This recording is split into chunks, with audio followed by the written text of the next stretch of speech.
Texas Attorney General Ken Paxton is suing TikTok for allegedly sharing and selling minors' personal information. He says the company is violating a new state law that seeks to protect children who are active on social media. TikTok denies the allegations. Fox 4's Alex Boyer joins us live. Alex. Hi, Clarice. And Ken Paxton is referring to the SCOPE Act, which prohibits social media companies from selling information of children without their parents' consent. I talked to a constitutional law attorney as well as a cybersecurity expert about this case. The state of Texas is taking on social media giant TikTok. Attorney General Ken Paxton is suing TikTok for allegedly sharing and selling personal information from minors. Paxton claims the social media company is violating the Texas SCOPE Act.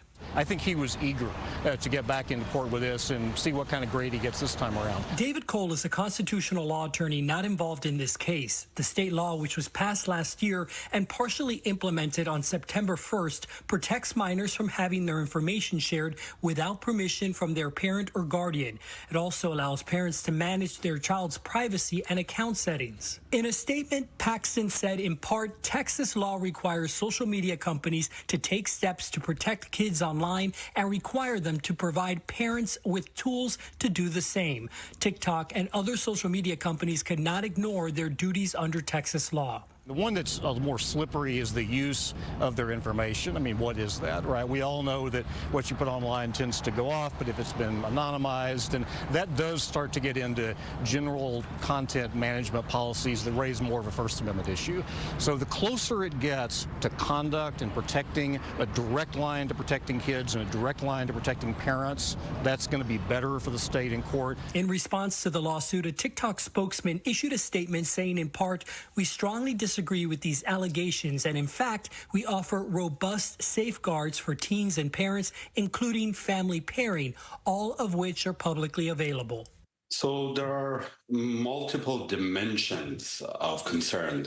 Dr. Vahid Benzadeh is a cybersecurity expert. He's looking at this case through a different lens.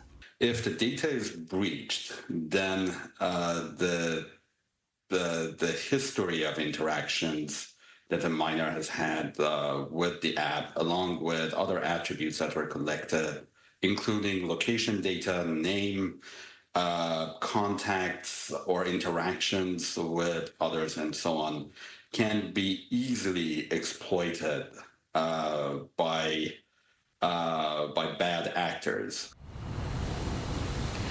And Paxton's office has the sole authority to enforce this state law.